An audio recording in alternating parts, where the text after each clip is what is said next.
Hey everyone, मैं मनोज कुमार। इसके पहले के वीडियोस में हमने माइक्रो इकोनॉमिक्स में कंज्यूमर्स इक्विलिब्रियम के बारे में देखा, डिटेल में उसके बारे में जाना।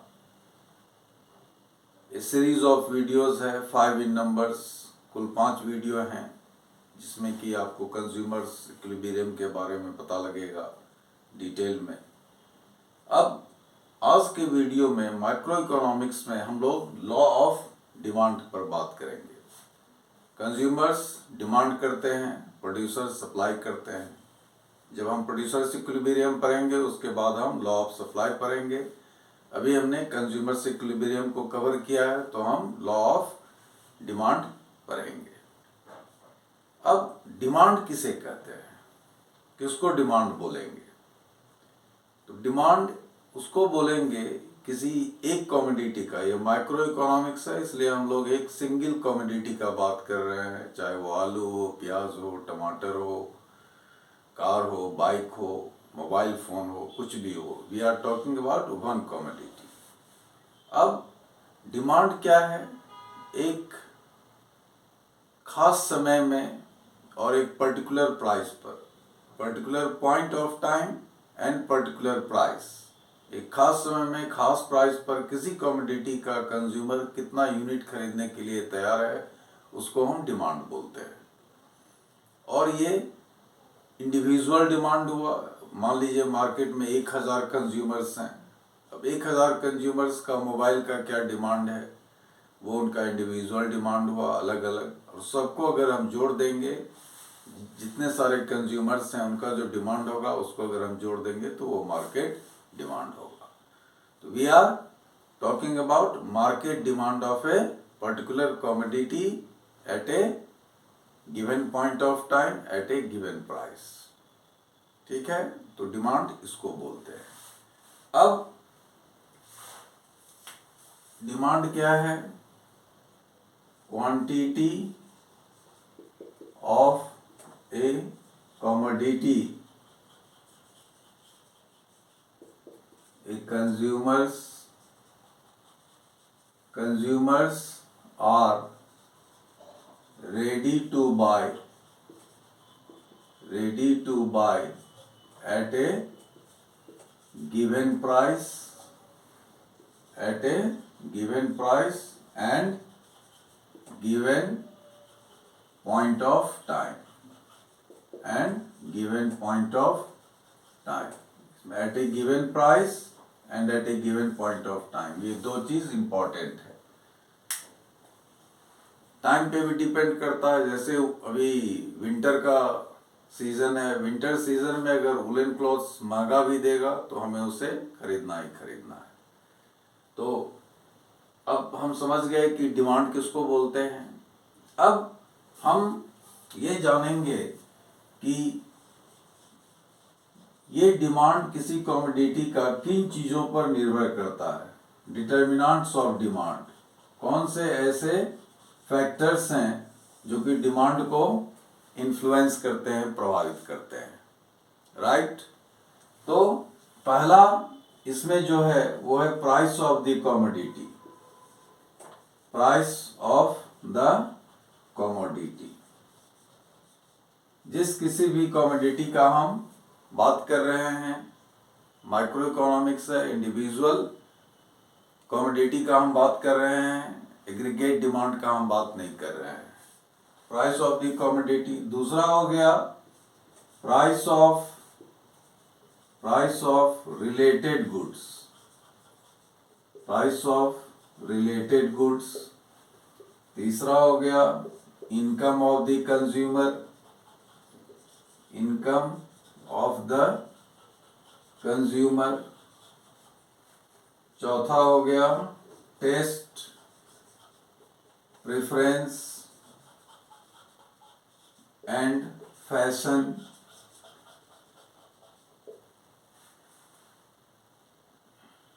पांचवा हो गया फ्यूचर एक्सपेक्टेशंस।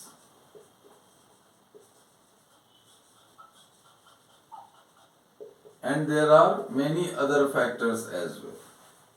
अब हम इन 5 फैक्टर्स को लेते हैं तो प्राइस ऑफ द कमोडिटी क्या है, ये क्लियर है। इनकम ऑफ द कंज्यूमर क्या है, ये क्लियर है। टेस्ट प्रेफरेंस फैशन क्या है, ये भी क्लियर है। किसी पर्टिकुलर टाइम में पर्टिकुलर फूड का या पर्टिकुलर गारमेंट्स का या पर्टिकुलर मोबाइल का या बाइक्स का ज़्यादा फैशन ट्रेंड रहता है। जैसे कुछ दिन पहले बुलेट मोटरसाइकिल का था या अभी भी है। और फ्यूचर एक्सपेक्टेशंस, फ्यूचर में क्या होने वाला है, सप्लाई का क्या होने वाला है, गवर्नमेंट टैक्स का क्या होने वाला है, अगला बजट आने वाला है, उसके बाद टैक्स बढ़ेगा या घटेगा, क्या एक्सपेक्टेशन है, मॉनसून कैसा रहेगा, फ्लड आएगा, ड्रॉट आएगा, गुड रेनफॉल होगा, ये सब फ्यूचर एक्सपेक्टेशंस में आता है। अब जो रिलेटेड गुड्स है, ये रिलेटेड गुड्स क्या है, रिलेटेड गुड्स क्या है, हम ये एक नया टर्म है, इसके बारे में और सब टर्म ऑब्वियस है, क्लियर है कि वो क्या है। रिलेटेड गुड्स क्या है, तो रिलेटेड गुड्स 2 तरह के होते हैं। एक होते हैं कॉम्प्लीमेंट्री गुड्स, कॉम्प्लीमेंट्री गुड्स, और दूसरा होता है substitute goods, substitute goods. Complementary goods क्या है, जैसे कार एंड पेट्रोल, बिना पेट्रोल के कार नहीं चलेगी। शुगर एंड टी,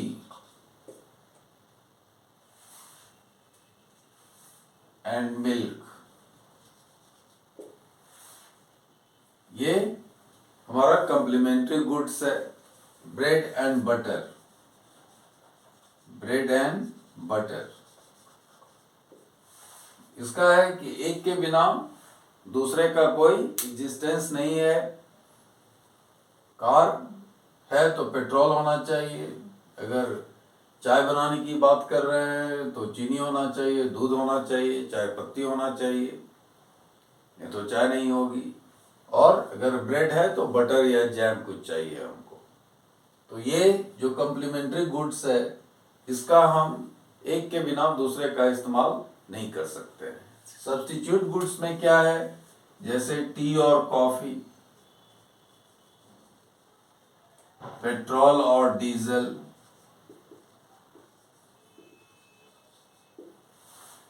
अब अगर हम किसी के यहाँ जाते हैं, टी और कॉफ़ी, टी लेंगे या कॉफ़ी लेंगे, तो कोई नहीं बोलता है कि दोनों लेंगे। वी आइदर टेक टी और वी टेक कॉफ़ी। उसी तरह अगर आप गाड़ी खरीदने जाते हैं तो या तो आप पेट्रोल का गाड़ी खरीदेंगे, नहीं तो डीजल का गाड़ी खरीदेंगे, दोनों एक साथ नहीं चलेगा। कॉम्प्लीमेंट्री गुड्स में जब तक एक नहीं है दूसरा नहीं होगा, सब्स्टिट्यूट गुड्स में एक है तो दूसरा नहीं होगा। जैसे हम टी का बात कर रहे हैं तो टी का कॉफ़ी हो गया, पेन का बात कर रहे हैं तो इसका सब्स्टिट्यूट पेंसिल हो गया, राइट। तो अब जो भी डिटर्मिनेंट्स ऑफ डिमांड है ये हमारे क्लियर हो गए कि इन सब चीज़ों पे कौन सारे ऐसे फैक्टर्स हैं जिस पर की डिमांड डिपेंड करता है, राइट। अब हम ने देख लिया डिमांड क्या होता है, हमने देख लिया कि डिमांड किन फैक्टर्स पे डिपेंड करता है, और उन फैक्टर्स में से जो एक इम्पॉर्टेंट था रिलेटेड गुड्स, जो कि अनहर्ड था, जिसके बारे में हम नहीं जानते थे, उसके बारे में हमने जान लिया कि वो क्या होता है। अब रिलेटेड गुड्स में ये जो कॉम्प्लीमेंट्री और सब्स्टिट्यूट गुड्स है, इसमें आपको इसका एग्जाम्पल याद रखना है। अगर एग्जाम्पल याद रहेगा, एग्जाम्पल आपके समझ में आ जाएगा, तो इसका जो डिफिनीशन है, इसका जो कंसेप्ट है, इसका जो स्टेटमेंट है, आप खुद अपने आप लिख सकते हैं, कोई रटने वाली बात नहीं है। अब हम देखेंगे कि लॉ ऑफ डिमांड क्या होता है और उसका कर्व कैसे होता है। लॉ ऑफ डिमांड क्या होता है और उसका कर्व कैसे होता है। अब हम लॉ ऑफ डिमांड को देखेंगे। उसके पहले हमें ये जान लेना चाहिए कि ये जो प्राइस ऑफ द कमोडिटी है इसको हम प्राइस फैक्टर बोलते हैं, इसको हम प्राइस फैक्टर बोलते हैं। और इस प्राइस ऑफ द कमोडिटी को छोड़ के जितने भी अदर डिटर्मिनेंट्स हैं इसको हम अदर फैक्टर्स और शिफ्ट फैक्टर्स बोलते हैं, अदर फैक्टर्स और शिफ्ट फैक्टर्स बोलते हैं। तो हमको याद रखना है कि प्राइस ऑफ द कमोडिटी को प्राइस फैक्टर बोलते हैं और इसको छोड़ के बाकी भी जितने भी डिटरमिनेंट्स रहते हैं सबको हम अदर फैक्टर्स या शिफ्ट फैक्टर्स बोलते हैं। अब लॉ ऑफ डिमांड क्या कहता है? लॉ ऑफ डिमांड कहता है कि प्राइस ऑफ द कमोडिटी और उसके क्वांटिटी डिमांडेड में इनवर्स रिलेशनशिप है तब जबकि अदर फैक्टर्स कांस्टेंट है, जबकि अदर फैक्टर्स कांस्टेंट है। तो लॉ ऑफ डिमांड क्या बोलता है? इट स्टेट्स दैट, ये कहता है कि it states that price of A commodity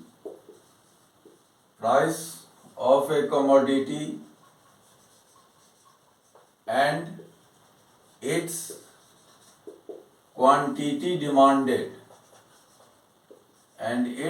quantity demanded have inverse relationship or negative, have inverse relationship। जो प्राइस ऑफ द कमोडिटी है और उसका जो क्वांटिटी डिमांडेड है इसमें इनवर्स और निगेटिव रिलेशनशिप है, दोनों अपोजिट डायरेक्शन में मूव करता है। अगर प्राइस कमोडिटी का ऊपर जाएगा तो क्वांटिटी डिमांडेड नीचे जाएगा, अगर प्राइस नीचे जाएगा तो क्वांटिटी डिमांडेड ऊपर जाएगा। That is what is meant by inverse relationship. लेकिन इसमें एक एजम्पशन है, एक कंडीशन है। It states that price of a commodity and its quantity demanded have inverse relationship while जबकि other factors remain constant, other factors remain constant। जैसे related goods है, अब रिलेटेड गुड्स में अगर चीनी का दाम बढ़ता है, चाय पत्ती का दाम बढ़ता है तो चाय का भी दाम बढ़ जाएगा। अगर आलू प्याज का दाम बढ़ता है तो समोसा का भी दाम बढ़ जाएगा। ये रिलेटेड गुड्स है, ये रिलेटेड गुड्स है। इसमें पॉजिटिव रिलेशन है, पॉजिटिव रिलेशनशिप है। अगर एक बढ़ेगा तो दूसरा भी बढ़ जाएगा, राइट? ठीक है। अब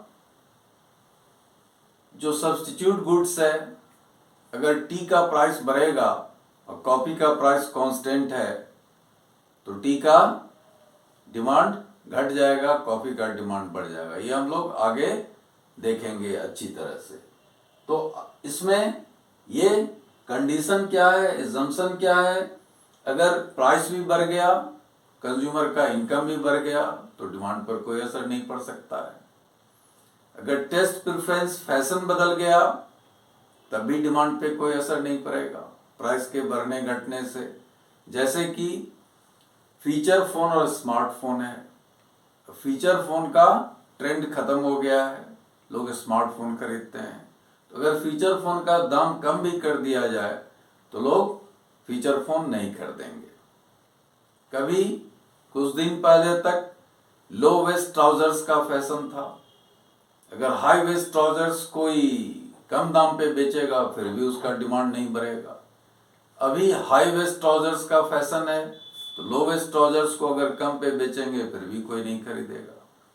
तो इस लॉ ऑफ डिमांड में एक एजम्पशन है कि चेंज सिर्फ प्राइस ऑफ द कमोडिटी में होता है एंड अदर फैक्टर्स हमारे जितने भी हैं वो सारे कांस्टेंट रहते हैं। जितने भी हमारे अदर फैक्टर्स हैं वो सारे कांस्टेंट रहते हैं। ये कंडीशन है, ये एजम्पशन है, ऐसा हम मान के चलते हैं।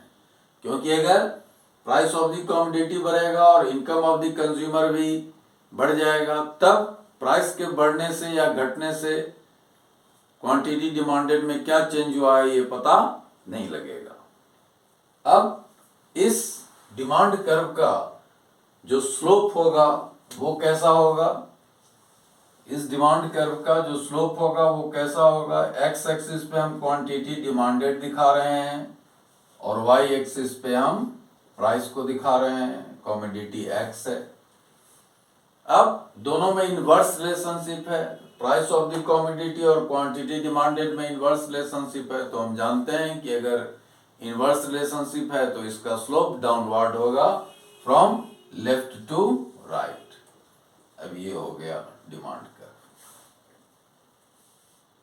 ठीक है। अब इस डिमांड कर्व का स्लोप डाउनवर्ड है, दोनों में इनवर्स रिलेशनशिप है।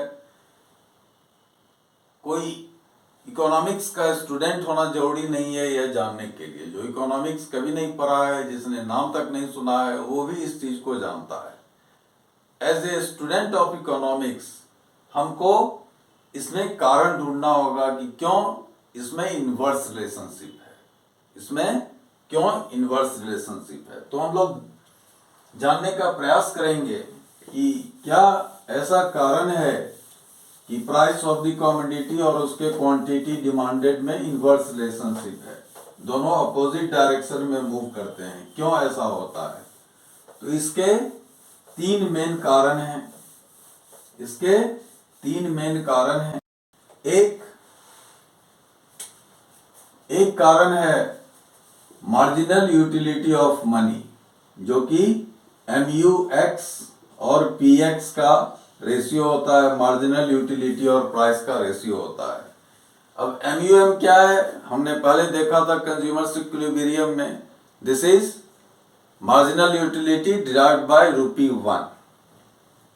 इसका मतलब यह है कि हम कोई भी सामान खरीदने जाते हैं तो हमारा माइंडसेट फिक्स रहता है। अगर हम एग्जाम्पल के लिए हमने देखा था कि अगर हम किसी पनीर वाले समोसे के लिए 14 रुपए दे रहे हैं तो इसलिए उसको, और जो जिस समोसा में पनीर नहीं है उसके लिए 10 रुपए दे रहे हैं, तो 4 रुपए हम एक्स्ट्रा पनीर वाले समोसे के लिए इसलिए दे रहे हैं कि हमको लगता है कि it is worth paying for more rupees. 4 रुपया देने से हमको एक पनीर का टुकड़ा समोसा में मिल रहा है। तो we are looking for return value for our money. हम जितना खर्च कर रहे हैं कम से कम उतने पैसे का यूटिलिटी हमको मिलना चाहिए, तभी हम वो कंज्यूम करेंगे। हमने कंज्यूमर्स इक्विलिब्रियम में देखा है। तो कंज्यूमर का माइंडसेट फिक्स है, बजट फिक्स है, वह जानता है कि वह क्या ढूंढ रहा है, क्या चाहिए, कैसे उसको मैक्सिमम यूटिलिटी मिलेगा। और उस केस में अगर प्राइस यहाँ बढ़ेगा तो प्राइस और MUM में इनवर्स रिलेशनशिप है। अगर प्राइस बढ़ेगा तो MUM घटेगा और प्राइस घटेगा तो MUM बढ़ेगा। एक कारण ये हो गया। दूसरा कारण है प्राइस इफेक्ट के चलते प्राइस अगर घट गया, मान लीजिए कोई चीज पहले 8 रुपीज पर यूनिट था, अब उसका दाम घटकर ₹5 पर यूनिट हो गया और हमारा जो इनकम है वह ₹40 है। 40 रुपया हमारा इनकम है, हमारा बजट है। अगर वो 8 रुपये पर पीस उसका दाम है, पर यूनिट दाम है, तो हम 40 रुपया की इनकम में उसका 5 यूनिट कंज्यूम कर सकते हैं। अगर उसका प्राइस घट जाए, 5 रुपया हो जाए, तो इसी 40 रुपये में हम उसका 8 यूनिट खरीद सकते हैं। तो हमारा इनकम वही रहता है, लेकिन हमारा रियल इनकम जो है, हमारा जो परचेजिंग पावर है वो बढ़ जाता है। पहले हम 5 यूनिट खरीद सकते थे, अब 8 यूनिट खरीद सकते हैं उसी इनकम में, उसी बजट में। ऐसा क्यों? क्योंकि उसका प्राइस घट गया तो हमारा परचेजिंग पावर बढ़ गया। इसको बोलते हैं इनकम इफेक्ट, इसको बोलते हैं इनकम इफेक्ट। दूसरा, इस केस में प्राइस घट गया है और प्राइस बढ़ेगा भी। तो अगर मान लीजिए कि टी 5 रुपीज पर कप मिलता है और कॉफी 10 रुपीज पर कप मिलता है, अगर टी का प्राइस बढ़ के 5 से ₹7 पर कप हो जाए तो लोग सोचेंगे अरे चलो चाय के लिए 7 रुपया दे ही रहे हैं, कॉफी ही क्यों नहीं पिया जाए। तो चाय का डिमांड घट जाएगा और कॉफी का डिमांड बढ़ जाएगा। तो जब प्राइस बढ़ेगा तो लोग सब्स्टिट्यूट की ओर शिफ्ट करेंगे, कोई दूसरा प्रोडक्ट ढूंढेंगे उसके बदले में। तो ये हो गया, इसको बोलते हैं सब्स्टिट्यूशन इफेक्ट। Substitution effect. जैसे अगर हरी सब्जी बहुत महंगी हो जाए तो लोग हरी सब्जी के बजाय सोयाबीन खाना पसंद करते हैं, चना खाना पसंद करते हैं, राजमा खाएंगे। उनको लगेगा कि अरे इतना सब्जी में चलो अंडा ही खा लेते हैं, चलो चिकन ही खरीद लेते हैं। तो प्राइस के बढ़ने से लोग सब्स्टिट्यूट की ओर शिफ्ट करते हैं, इसको सब्स्टिट्यूशन इफेक्ट बोलते हैं। इसलिए डिमांड कम हो जाता है एक पर्टिकुलर कमोडिटी का। इन प्राइस के घटने से उनका रियल इनकम, परचेजिंग पावर बढ़ जाता है, उसी बजट से वो ज्यादा क्वांटिटी खरीद सकते हैं, इसको इनकम इफेक्ट बोलते हैं। तो ये 3 कारण है जिसके चलते प्राइस ऑफ द कमोडिटी और quantity demanded of the commodity दोनों में इनवर्स रिलेशनशिप है, राइट। अब हम देखेंगे कि प्राइस के घटने और बढ़ने से क्या प्राइस ऑफ द कमोडिटी के बढ़ने घटने से क्या असर होता है, और अदर फैक्टर्स इनकम के बढ़ने घटने से या रिलेटेड गुड्स के बढ़ने घटने से या जो टेस्ट प्रेफरेंस फैशन है उसमें कोई चेंज होने से क्या असर पड़ता है डिमांड ऑफ ए कमोडिटी पर। ठीक है, तो अब हम देखेंगे पहले केस में कि प्राइस ऑफ द कमोडिटी जो है उसके घटने और बढ़ने से क्या फर्क पड़ता है।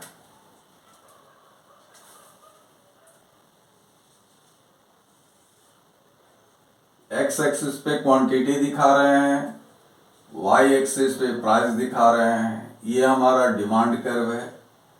पहले हम ए पॉइंट पे थे, हमारा लोकस ए था, फिर हमारा लोकस बी हो गया, हम ए से बी पर शिफ्ट कर गए। तो अब ए लोकस का क्वांटिटी और प्राइस हमको कैसे पता लगेगा। हम अच्छी तरह जानते हैं, यहाँ से हम परपेंडिकुलर डालेंगे और यहाँ से हम ऐसे परपेंडिकुलर डालेंगे वाई एक्सिस पे, फिर बी से परपेंडिकुलर डालेंगे एक्स एक्सिस पे और बी से परपेंडिकुलर डालेंगे वाई एक्सिस पे। तो अगर हम ए से बी की ओर शिफ्ट करते हैं तो प्राइस यहाँ से यहाँ इसका डाउनवर्ड शिफ्ट होता है। ये पहले 80 पे था, 40 पे आ गया, और क्वांटिटी में राइटवर्ड शिफ्ट होता है। ये 50 था, अब 60 हो गया। तो प्राइस के घटने से क्वांटिटी बढ़ गया। ठीक इसके उल्टा क्या होगा, अगर हम, ये हमारा डिमांड कर्व है, ये हमारा डिमांड कर्व है, इसमें हम पहले इस पॉइंट पे थे, ए पे थे, अब हम बी पे चले गए, हम अपवर्ड शिफ्ट किए, फिर परपेंडिकुलर डालेंगे ए से एक्स पे और ए से वाई पे, बी से एक्स पे और बी से वाई पे। अब हम ऊपर शिफ्ट किए हैं तो प्राइस ऊपर जाएगा, पहले 40 था अब 80 हो जाएगा, और क्वांटिटी लेफ्टवर्ड शिफ्ट करेगा, पहले 60 था अब 50 हो जाएगा, पहले 80 था, पहले 40 था अब 80 हो गया, ये 60 था अब 50 हो गया। इस केस में क्वांटिटी घट गया, सॉरी, इस केस में क्वांटिटी बढ़ गया और इस केस में क्वांटिटी घट गया। तो अगर प्राइस ऑफ द कमोडिटी के चलते डिमांड में कोई चेंज होता है तो उसका नाम हम देते हैं change in quantity, change in quantity demanded, change in quantity demanded. और इसमें डिमांड बढ़ता है, इसको बोलते हैं एक्सपेंशन ऑफ डिमांड, इसको बोलते हैं एक्सपेंशन ऑफ डिमांड। और इसमें डिमांड कम होता है तो इसको बोलते हैं कॉन्ट्रैक्शन ऑफ डिमांड, इसको बोलते हैं कॉन्ट्रैक्शन ऑफ डिमांड। और चाहे एक्सपेंशन ऑफ डिमांड हो या कॉन्ट्रैक्शन ऑफ डिमांड हो, इसी डिमांड कर्व पे हम ऊपर नीचे मूव करते हैं, स्लाइड करते हैं। इसीलिए इस दोनों का नाम है, इस दोनों के को हम कह सकते हैं movement, movement along the demand curve, movement along the demand curve. और इसका नाम, यहां हेडिंग है, इसका नाम हम देंगे change in quantity, change in quantity demanded. और ये चेंज किसके लिए चलते हो रहा है, क्या कारण है इस चेंज का? तो प्राइस ऑफ द कमोडिटी ऊपर या नीचे हो रहा है, इंक्रीज कर रहा है या डिक्रीज कर रहा है। तो this happens due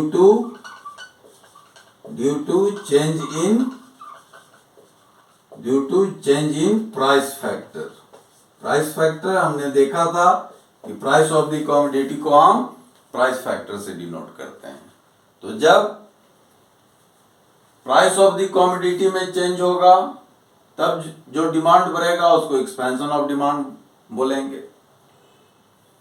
price of the commodity अगर इंक्रीज करेगा तो डिमांड में जो कमी आएगी उसको कॉन्ट्रैक्शन ऑफ डिमांड बोलेंगे। इस दोनों केस में, एक्सपेंशन और कंट्रैक्शन के केस में, इसी डिमांड कर्व पे हम ऊपर नीचे स्लाइड करते हैं, इसलिए इसको movement along the demand curve बोलेंगे। और इस प्राइस फैक्टर के चलते जो चेंज होता है उसको चेंज इन क्वांटिटी डिमांडेड बोलते हैं, और ये प्राइस फैक्टर में चेंज के कारण होता है। तो एक हो गया प्राइस ऑफ द कमोडिटी में चेंज हो रहा था, अदर फैक्टर्स कांस्टेंट था। दूसरे केस में क्या होगा कि price of the commodity constant है, अदर फैक्टर्स में चेंज हो रहा है, या तो रिलेटेड गुड्स का प्राइस घट बढ़ रहा है, जैसे टी और कॉफी का बात किए तो कॉफी के प्राइस में कोई चेंज नहीं है, टी का प्राइस बढ़ गया। कार के प्राइस में कोई चेंज नहीं है, पेट्रोल का प्राइस बढ़ गया या घट गया। तब क्या होगा? इनकम बढ़ गया कंज्यूमर का, या टेस्ट प्रेफरेंस, फैशन बदल गया, तब क्या होगा? तब डिमांड में जो चेंज होगा उसको क्या बोलेंगे? तो उस केस में इधर हम क्वांटिटी दिखा रहे हैं, इधर प्राइस दिखा रहे हैं। ये हो गया डिमांड कर्व, ये हो गया डिमांड कर्व। अब जैसा कि अभी हमने देखा कि टी के प्राइस में कोई चेंज नहीं हो रहा है, टी का प्राइस कांस्टेंट है, टी का प्राइस कांस्टेंट है। लेकिन कॉफी के प्राइस में चेंज हो रहा है, या कॉफी का प्राइस कांस्टेंट है, कॉफी का प्राइस कांस्टेंट है और टी के प्राइस में चेंज हो रहा है। तो अभी हमने देखा था कि कॉफी का प्राइस में कोई चेंज नहीं है, टी का प्राइस बढ़ गया तो लोग सोचेंगे चलो चाय के बदले कॉफी ही पिया जाए, राइट। तो उस केस में क्या होगा? कॉफी का डिमांड बढ़ जाएगा। अब इस वाई एक्सिस पे तो हम क्या दिखा रहे हैं? कॉफी का प्राइस दिखा रहे हैं। तो इसमें तो कोई चेंज हो नहीं रहा है, लेकिन डिमांड बढ़ रहा है कॉफी का, क्योंकि टी का प्राइस बढ़ गया है, या कार का प्राइस कांस्टेंट है, पेट्रोल का प्राइस घट गया है तो कार का डिमांड बढ़ जाएगा। तो उस केस में ये डिमांड कर्व शिफ्ट कर जाएगा, उस केस में ये डिमांड कर्व शिफ्ट कर जाएगा, ये डी डैश हो जाएगा, पहले डिमांड यहां था, अब डिमांड यहां चला आया, ये शिफ्ट हो गया। उल्टा होगा, अगर टी का प्राइस घट गया, अगर टी का प्राइस घट गया तो फिर टी का डिमांड बढ़ जाएगा। तो यहां प्राइस हुआ, यहां क्वांटिटी हुआ, ये हमारा डिमांड कर्व हो गया और ये प्राइस ऑफ दी कार हो गया मान लीजिए। अब पेट्रोल का दाम बढ़ गया, अगर ये है प्राइस है तो इसका क्वांटिटी यहाँ है। अब कार के प्राइस में कोई चेंज नहीं हुआ, पेट्रोल का दाम बढ़ गया तो कार का डिमांड घट जाएगा, तो ये लेफ्टवर्ड शिफ्ट कर जाएगा, ये लेफ्टवर्ड शिफ्ट कर जाएगा, ये डी डैश हो गया। अब क्वांटिटी यहां चला आएगा। इस केस में डिमांड बढ़ रहा है, इस केस में डिमांड घट रहा है, लेकिन प्राइस ऑफ द कमोडिटी में कोई चेंज नहीं हो रहा है। अदर फैक्टर्स जो हमारे पास हैं उसमें कोई चेंज हो रहा है। इस डिमांड के इंक्रीज को हम बोलेंगे इंक्रीज इन डिमांड, और इसको हम बोलेंगे डिक्रीज इन डिमांड, इसको हम बोलेंगे डिक्रीज इन डिमांड। अब इसमें movement along the demand curve हो रहा था, इसमें डिमांड कर्व में शिफ्ट हो रहा है राइटवर्ड या लेफ्टवर्ड, तो इसको हम बोलेंगे shift of the demand curve. और इसको अगर प्राइस ऑफ द कमोडिटी में चेंज हो रहा है तो इसको हम बोलते हैं चेंज इन क्वांटिटी डिमांडेड। अगर अदर फैक्टर्स में चेंज हो रहा है तो उसको हम सिंपली बोलेंगे change in demand, change in demand. और यही हेडिंग इन दोनों के लिए आ जाएगा, ये हो जाएगा चेंज इन डिमांड। और ये किसके चलते हो रहा है, क्या कारण है इसका, तो this happens due to change in other और शिफ्ट फैक्टर्स। तो अब हमको याद रखना है, एक सूरत में होगा कि प्राइस ऑफ द कमोडिटी में चेंज होगा, तब डिमांड पर क्या असर पड़ेगा, अदर फैक्टर्स कांस्टेंट रहेगा तो उसको बोलेंगे चेंज इन क्वांटिटी डिमांडेड। दूसरे केस में price of the commodity constant रहेगा, अदर फैक्टर्स में से किसी एक फैक्टर में चेंज होगा, रिलेटेड गुड्स में होगा या इनकम में होगा या टेस्ट प्रेफरेंस फैशन में होगा, तब जो डिमांड में चेंज आएगा उसको बोलेंगे चेंज इन डिमांड। इसको बोलते हैं एक्सपेंशन ऑफ डिमांड, इसको बोलते हैं इंक्रीज इन डिमांड, इसको बोलते हैं कंट्रैक्शन ऑफ डिमांड, इसको बोलते हैं डिक्रीज इन डिमांड, इसको बोलते हैं movement along the demand curve, इसको बोलते हैं shift of the demand curve.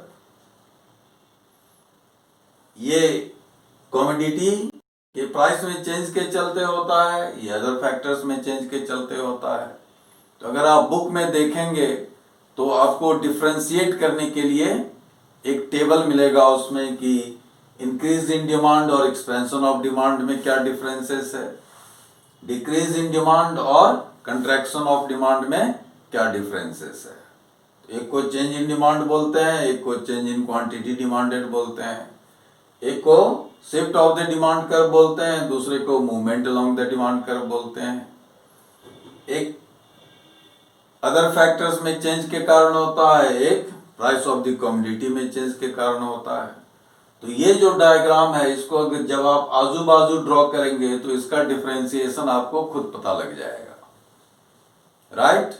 तो अभी तक हमने देखा कि डिमांड क्या होता है, इंडिविजुअल डिमांड क्या होता है किसी भी कमोडिटी, हम एक कमोडिटी का बात कर रहे हैं। इंडिविजुअल डिमांड क्या होता है, जितने भी इंडिविजुअल से मार्केट बना है उन सारे इंडिविजुअल्स का डिमांड एडअप कर देते हैं तो हमको मार्केट डिमांड मिलता है। लॉ ऑफ डिमांड क्या है, उसका कंडीशन क्या है, डिटर्मिनेंट्स ऑफ डिमांड क्या है, डिमांड कर्व के डाउनवर्ड स्लोप का क्या रीजन है, और किस तरह से डिमांड में चेंज होता है, जबकि जो उसका डिटर्मिनेंट्स है, फैक्टर्स हैं जिन पे वो डिपेंडेंट हैं, उनमें कोई चेंज होता है। राइट? तो ये बहुत ही प्रैक्टिकल एस्पेक्ट है। कोई ऐसा भी आदमी जो कि इकोनॉमिक्स का ही नहीं जानता है, वो बंदा भी इन सब चीज़ों से अवगत होता है। अब क्या फैक्टर्स है, किसके बदलने से किस में असर पड़ता है, ये सिर्फ एक इकोनॉमिक्स का स्टूडेंट ही जानता है। तो मुझे भरोसा है कि आपको जितनी भी बातें बताई गई हैं समझ में आई होंगी। अगर कोई कंफ्यूजन है तो you are most welcome to put your questions in the comment section. I will be glad to answer your questions. और अगले वीडियो में हम लोग इस लॉज ऑफ डिमांड का एक्सेप्शंस देखेंगे, नॉर्मल गुड्स और इंफीरियर गुड्स, गिवन गुड्स का बात करेंगे, और प्राइस इलास्टिसिटी ऑफ डिमांड का बात करेंगे, उसके degree of price elasticity of demand का बात करेंगे कि लॉ ऑफ डिमांड हमको बताता है कि प्राइस ऑफ द कमोडिटी और क्वांटिटी डिमांडेड में इनवर्स रिलेशनशिप है, लेकिन ये कितना असर पड़ेगा, जैसे कि आलू प्याज है, आलू प्याज का दाम बढ़ने से उसके डिमांड में बहुत ज़्यादा असर नहीं पड़ता है, भले ही आलू प्याज 70, 80, 90 रुपये किलो दे, लेकिन हरी सब्जी के प्राइस में इंक्रीज से उसके डिमांड पर ज़्यादा असर पड़ता है। अगर कोई नेसेसिटी है, नमक है, लाइफ सेविंग ड्रग्स है, बच्चों का स्कूल फीस है, तो इन सब चीज़ों में जो चेंज होता है उसका डिमांड पर असर नहीं पड़ता है। तो इलास्टिसिटी ऑफ डिमांड हमको बताता है कि प्राइस चेंज का कितना असर होता है या नहीं होता है, ये हम लोग अगले वीडियो में देखेंगे। Thank you.